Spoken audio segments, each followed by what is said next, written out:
Welcome to lecture 2.2. This is just an extra lecture, elementary row operations, alternative technique. In lecture 2, we have already discussed how to reduce a matrix, whether rectangular or square, into its row echelon form. So, we discussed there that there should be a staircase pattern of pivots. For example, this, where everything here must be equal to 0.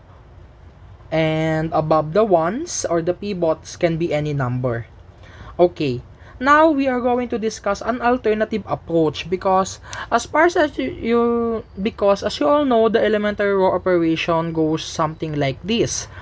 For example, if I want to make this 0, we will have the row operation 2r2 minus 3r1. This will be your new r2, correct? So that this will become equal to 0. Now, we are going to do an alternative approach. What we are going to do is to make the first column equal. Okay, so I will multiply 3 to r1 and 2 to r2. This will be your new r1, this will be your new r2. So that it will become like this: 6, 3, 9, 6, 4, 8. As you can see, the subtraction will be easier because they are already the same. So, we will have here R2 minus R1. This will be your new R2. Take note that this is just a strategy or alternative approach. You can still do the traditional way to make this element 0. Or you can also use this approach, whichever fits you and whichever is easier for you. Take note that foreign texts and other references make use of the traditional way, like 3r1 minus 2r2, something like that. But here, we are transforming the matrix first into something easier so that the subtraction or addition will be easier. So, the row 2 will be 0, 1, and negative 1. Okay, we already have the row echelon form because we cannot make this 0 anymore. Now, let us transform this and this. This is already 1 na. Okay, so only the first row. R1 over 6, this will be your new R1.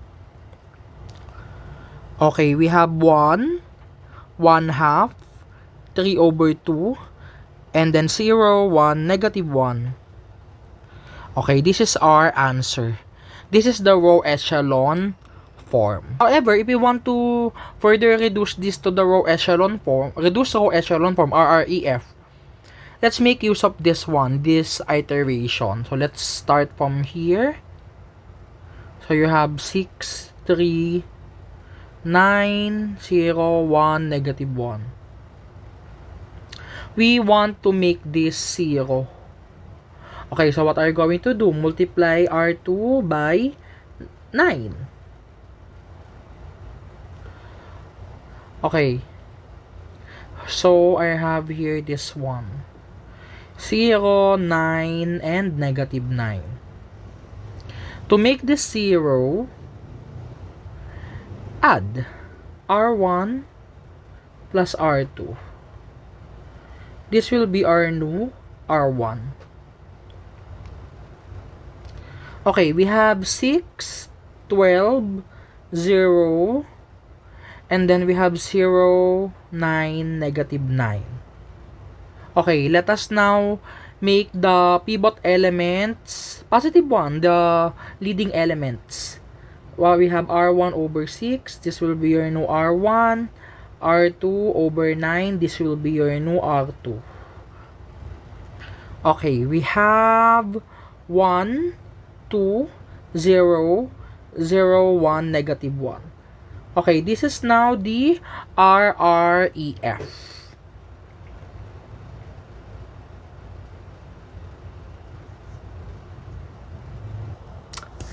Next, let's have here this one, 3 by 3 matrix.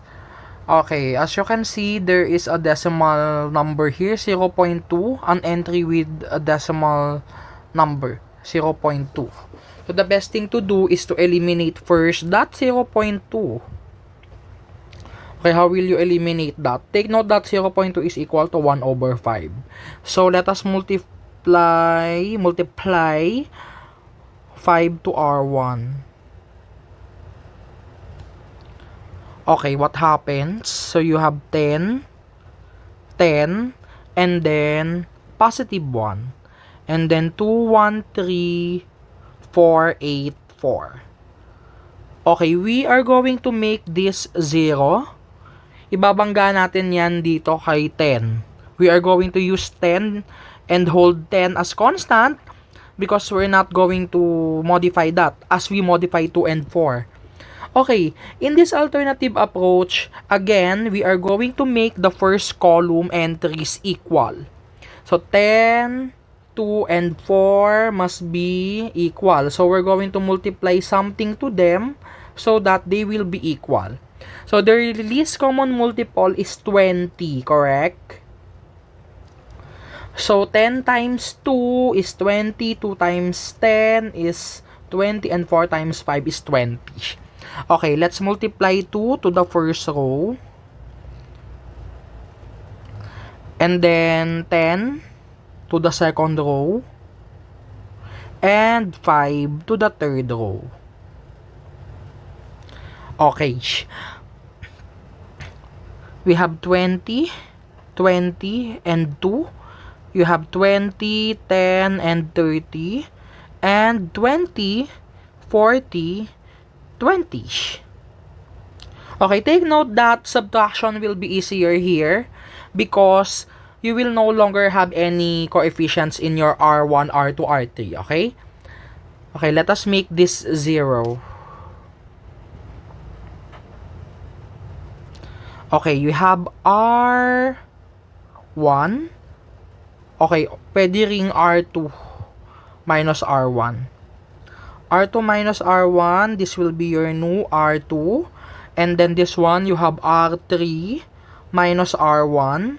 This will be your new R2, R3. Okay, you have 20, 22, and then 0, negative 10, and then positive 28. Next, you have 0, 20, and then 18. Okay, next that we're going to set to 0 is this one. This one is relatively easy because you have negative 10 above it. Okay, if you want to apply the same strategy, let us make them the same. So, we have R2, 2R2. 2R2, this will be your new R2. So, let's continue it here. Okay, we have first row, walang nagbago. Second row, multiply by 2.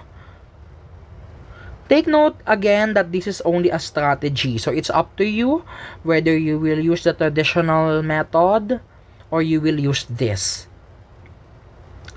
Okay. In making this 0, this is easier, easy already. You have R2 plus R3. This will be your new R3.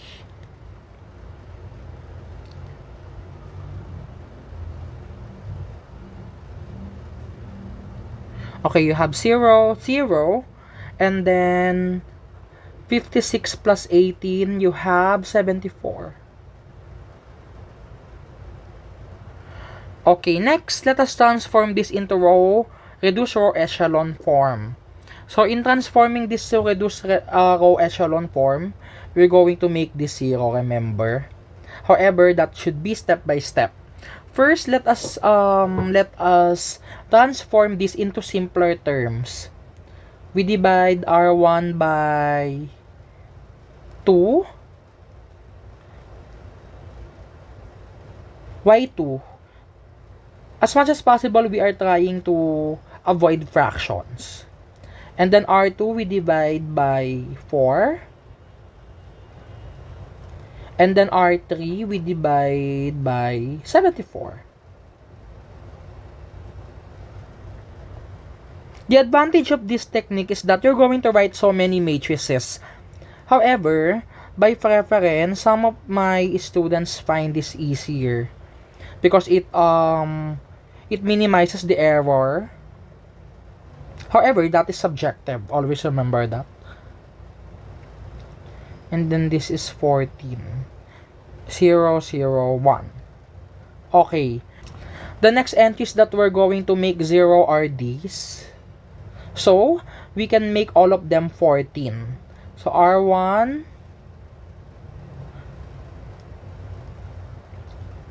14 R1. And then, for 14 R1 will be your new R1. 14 R3 will be your new R3. So, this is the advantage. You're going to write a lot of matrices for this solution. So, you have 140, 140, 14, 0, negative 5, 14, and then 0, 0, 14. Okay. This is already easy to zero out. So, what will happen? You have R3 minus R1 o kaya ano na lang, R1 minus R3. This will be your new R1. Take note that R3 here is the untouchable. Okay, so you have dito naman R3 minus R2. This will be your new R2. It depends on you. The answer will be the same regardless of the order. Okay, R1 minus R3, you have 140, 140, 0. R2, we have 0 minus negative 5, positive 5, and then 0 here. And then you have 0, 0, 14. This is a lot easier. You are going to make this 0. So, you can divide first by 140 if you like. Okay, however, you know that 140 and 5 are related. So, what are you going to do? We can divide this by 140 muna. So that it will be simpler. And also, R2 can be divided by 5 already. As well as your third row. 1, 1, 0, 0, 1, 0, and 0, 0, 1. Okay, mas madali na tong ma-0. It's just simply R1 minus R2. This will be your new R1. Okay, so you have 1, 0, 0, 0, 1, 0, and 0, 0, 1. This is now the RREF of the matrix. So it's up to you whether you will use this strategy or not. Whichever is more comfortable or more fitting to you.